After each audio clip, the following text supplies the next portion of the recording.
veterans, mga veteranong senador, hindi na nakatiis. Hindi na po nakatiis, nagsalita na dahil talagang ramdam na nila ang hindi magandang imahe ng Senado. Dahil alam niyang nagalit na ang taong bayan, hindi na ho talaga parang wala na hong respeto dahil nga sa asal, galaw, sinasabi at ginagawa nito pong Senado under leadership ni Senate President Escudero. Alam ba ninyo, mula noong July 1 at kahit noong mga nakarang araw, tuloy-tuloy ang sweldo nila. Pero ayaw pa rin magtrabaho. Hinihintay pa yung SONA, hinihintay pa yung July 28. Alam nyo, ang dami sabi po ng mga abogado, sa oras na makapanumpa ang mga senador judge, dapat nagtatrabaho na. Walang recess sa impeachment. Okay? Nakapag-oath na yung 12, pero itong 12 mga senador, hanggang ngayon, hindi pa po pinanunumpa ni Escudero. Talagang wala pong ginagawa si Escudero. Sobra na ang tigas ng ulo ng mamang yan. Siya na yung naghahari-hari dyan sa Senado. Wala pong recess, walang bakasyon, wala dapat na itinetenggang kaso ang impeachment court kasi nandiyan na yung article of impeachment at naisumiti na ng Kongreso ang lahat ng kanilang hinihingi. Resolution, certification, listahan ng prosecutors, nandudo na sa kanila. Pero ayaw pa rin mag-trial. At dahil dyan, ito na po. Hindi na po nakatiis itong mga veteranong senador. At nagsalita na sila na kailangan magpalit sa liderato. Nag-re-recruit na sila para palitan ang leadership ng ating Senado. At ang isa ko sa gumagalaw dito ay si Senador Zubiri, dating Senate President, dating Majority Leader, veteranong senador, kasama si Loren Legarda, kasama si Ping Lacson, at saka po si Soto. Yan yung 4 na mga veteranong senador na hindi nakakatiis. Pakinggan po ninyo itong report tungkol nga po dito sa lumantad na, pinangalanan na, nagsalita na, at ito na nga po yung report tungkol doon sa 4 na veterano, Zubiri, Soto, Lacson, at Legarda. Pinyumago nita si Legarda at Zubiri ay kasama doon sa 18 na pumabor na ibalik yung article of impeachment. Pero ngayon, nag-iba na po. Kasi nga, yung sinasabi ko sa inyo kahapon, hindi lahat ng 18 senador na pumabor na ibalik ang article of impeachment ay ibig sabihin kakampi na ni Sara. Hindi po. Gusto lang nilang maliwanagan. At dahil doon, ito na yung pagpapatunay. Loren Legarda, Zubiri, nakasama doon, pero hindi nila gusto yung nangyayari ngayon under leadership ni Escudero, kaya gusto nilang palitan na. A new bloc may just be brewing in the Senate. Senator Migs Zubiri says a group composed of veteran lawmakers may be formed, and it will include him, Tito Soto, Ping Lacson, and Loren Legarda. Zubiri adds that he fully supports Soto for the Senate presidency. Soto has repeatedly expressed his readiness to lead the Senate anew should he get enough support from his colleagues. Senator Joel Villanueva earlier revealed Senate President Cheese Escudero has won the majority.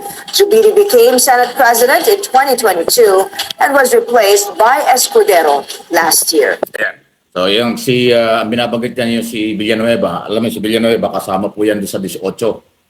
18 kong senador na pumayag na ibalik ang article of impeachment. At yan po yung nag-viral dun sa video na siya yung nag-uutos kay Amy Marcos na mag-point of order habang nagsasalita si Tiberos noong huling gabi na sila ay nagdesisyon yan. So, siya yung promotor ng gulo dun sa Senado noong panahong yon. Kitang-kita sa video, ito si Villanueva. Ito si Villanueva, dating majority leader nung ang Senate President si Escudero. Pero from day 1 naman talagang kakaduda ang galaw niya. Talagang Duterte ho yung mamang yan. Ngayon lumantad na parang gano'n. Okay? So sinasabi niya si Escudero daw po ang kanilang susuportahan pa rin. Pero yung 4 na mga veteranong senador ay iba na ang galaw nila. Nag-recruit na sila. Officially kanilang sinasabi na kailangan talaga magpalit ng leadership. So challenge na ito kay Senador Escudero. Pero si Escudero, ang tingin ko kanya, ang personal kong observation, arrogante na kasi. Parang yung kanyang pagiging abogado at saka pagiging senador, parang nasapawan na ng kanyang pagiging arrogante na. Isipin mo naman, napakarami mga abogado na nagsasabing mali yung kanyang ginagawa, wala siyang pakialam. Sinabi pa nga niya minsan sa press conference na kahit na sino at anuman ang sinasabi sa labas ng Senado, hindi daw niya pinakikinggan yun. Wala daw siyang pakailam doon sa opinion at sinasabi ng ibang tao. Ganon pong katindi. Ganon ang katigas ang ulo nito si Zubiri. Ano si Zubiri? Si Escudero. Ibang-iba ang kanyang interpretation para may sariling batas. Yan po yung nakakalungkot. Dahil dyan, naniniwala po itong 4 na veteranong senador, kailangan trabahuhin ng Senado ang kanilang trabaho, sinumpa ang tungkulin, constitutional duty. At dahil dyan, dahil nga po sa matinding batikos ng mamamayan, kaya sabi ko nga sa inyo, huwag kayong magsasawa. Habang tayo niloloko na nitong mga senador na ito, habang tayo ay binabaliwala nitong mga senador na ito, sa kabila ng tayo ang nagpapasweldo sa kanila, huwag tayong bibigay. Kailangan magsalita at tayo po ay manindigan sa kung ano. Alam nyo ang issue rito, okay? Hindi ho yung issue rito conviction o acquittal.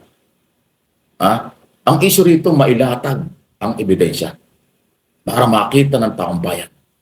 Kasi ang taong bayan po ang mahalagang makaalam kung anong ebidensya. Kung magiging bulag at bingi ang mga senador, judges, after ihayag ang mga ebidensya at testigo, ang taong bayan na ang bahala dyan. Mas importante ang mamamayang makaalam ano ba ang ebidensya ng prosecution team laban kay Sara Duterte. Yun po yung ayaw pagbigyan. At akin pong opinion, kaya ayaw mag-trial, kaya mula nung February hanggang ngayon ayaw mag-trial ni Escudero, alam ng grupo nila, malakas na malakas ang ebidensya. Kung sa typhoon, signal number 5. Kung sa earthquake, baka po, intensity, baka 8 o 7. Ganun pong kalakas ang ebidensyang yan sa betrayal of public trust. Yan ang kinatatakot ng mga pro-Duterte senador at pro-Sara Duterte senador na huwag magkaroon ng pagkakataong mailatag ng prosecution. Kaya lahat ng technical, lahat ng panghaharang, lahat ng diskarte, ginagawa ng mga senador, lead by Senador, Senate President Escudero. Yan po yung aking analysis at opinion niya. Talagang gusto nilang patayin ang kaso. Gusto talaga yung i-dismiss. Ayaw talaga nilang mailatag ng prosecution team ang ebidensya dahil alam nilang matindi. At dahil dyan, lalo naman dapat tayo mga Pilipino, may-ari ng pera, mamamayang Pilipino, dapat lalo tayo magka-interes, huwag kayong magsawa.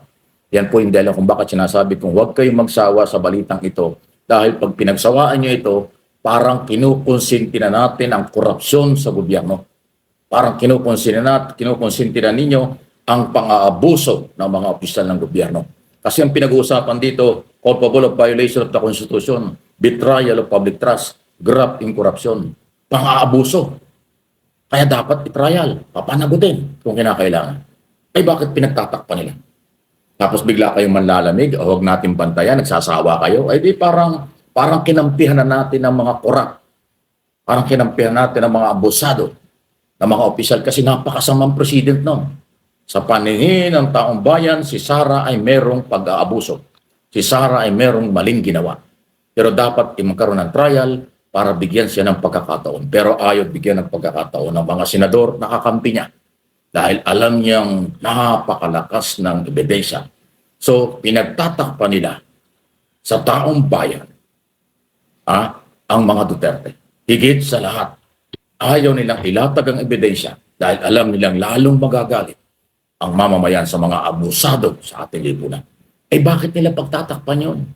Hindi yung trabaho ng senador, judges, pagtakpan ang mali. Sila yung mambabatas, gumagawa ng batas, dapat sila ang maging example, halimbawa sa rule of law at pagsunod ng mga tao sa batas at ipairal ang batas under rule of law policy ng gobyerno.